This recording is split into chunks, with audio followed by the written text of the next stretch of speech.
सवाल number first है, कुत्ता वफादार क्यों होता है? सही जवाब, कुत्ते की वफादारी का सीधा सा मतलब तो यही है कि आप उसे भोजन देते हैं और आप उसे आवास प्रदान करते हैं, इस वजह से वो आपके प्रति वफादार है। जाहिर तौर पर यदि आप किसी और जीव के साथ ऐसा भी करेंगे तो उसके अंदर भी कुछ हद तक वफादारी विकसित हो जाएगी, लेकिन कुत्ते जितनी वफादारी विकसित नहीं हो पाएगी। 2005 में किए गए एक वैज्ञानिक अध्ययन के अनुसार कुत्ता इस वजह से भी अपने मालिक के प्रति वफादार होता है क्योंकि मालिक की गंध उसके दिमाग में केवल सकारात्मक भावनाओं के साथ जुड़ी होती है। एक प्रयोग के दौरान कुत्ते को अपने मालिक की गंध और एक अजनबी की गंध को सूंघाया गया। जब कुत्ते ने मालिक की गंध को सूंघा तो उसके दिमाग का अध्ययन किया गया और पाया गया कि वह गंध कुत्ते के लिए सकारात्मक थी, जबकि उसने जब अजनबी को सूंघा तो उसमें कोई भी सकारात्मक प्रतिक्रिया नहीं दी।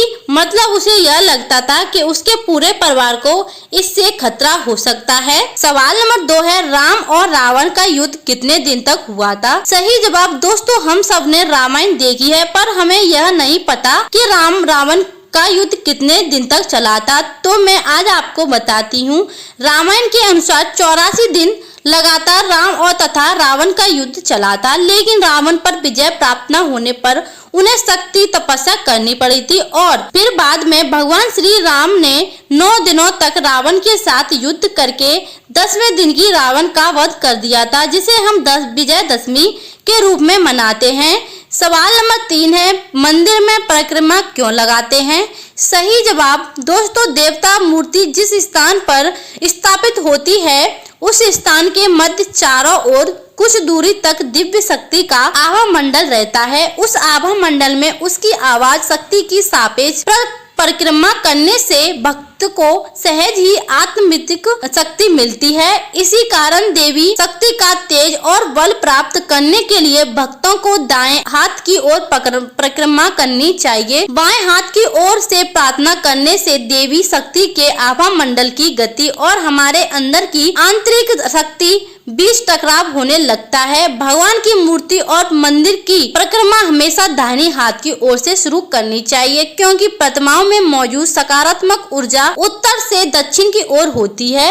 अब जान लेते हैं कि किस भगवान की कितनी परिक्रमा करनी चाहिए। सूर्यदेव की 7, श्री गणेश की 4, भगवान विष्णु की उनके सभी अवतारों की 4 परिक्रमा करनी चाहिए। देवी दुर्गा की 1, हनुमान जी की 3, शिव जी की आदि परिक्रमा करनी चाहिए। मतलब शिव जी की आदि परिक्रमा करनी चाहिए। शिव जी की आदि परिक्रमा करने से इस संबंध में मान्यता है कि जल को लांघना नहीं चाहिए। जल तक पहुंचकर परिक्रमा को पूर्ण मान लिया जाता है। सवाल नंबर 4 है, पैसा कमाना कठिन क्यों है? सही जवाब दोस्तों, भारत में पैसा कमाना कठिन माना जाता है और इसके पीछे कई कारण हैं। तो चलिए हम उन कारणों को जानने की कोशिश करते हैं। नंबर 1 है, भारत के लोगों के पास ज्यादा शिक्षा नहीं है। लोगों को पता ही नहीं है कितने तरीके करके पैसा कमा सकते हैं। नंबर 2 है, भारत के लोगों के पास पैसा कमाने के लिए तरीके तो बहुत है, पर उन पर अमल करने का पैसा नहीं होता है। नंबर 3 है, भारत के लोग अपने जीवन में फालतू की चीजों में ज्यादा उलझे रहते हैं। पॉइंट नंबर 4 है, भारत के लोग अपने जीवन से संतुष्ट हो जाते हैं, इसलिए वो कोशिश ही नहीं करते कुछ नया करने की। नंबर 5 है, भारत के लोग जोखिम उठाने से डरते हैं, इसलिए कुछ नया काम नहीं करते।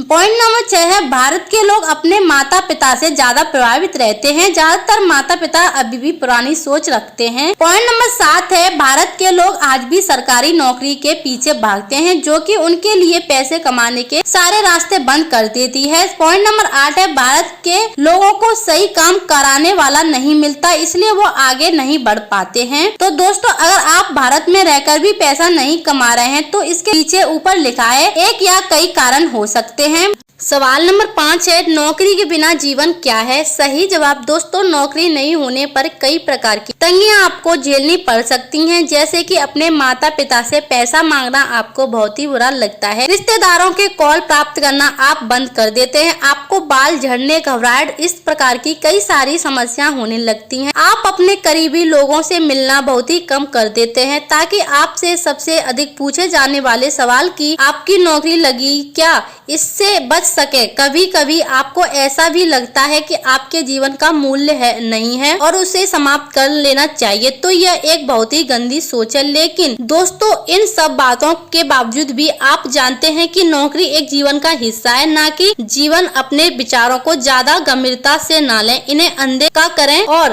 आगे बढ़ते रहें। दोस्तों, सब चीजें जल्दबाजी से नहीं होती, लेकिन एक दिन होती ही जरूर है। अच्छी चीजें हमेशा धैर्य की परीक्षा लेती हैं।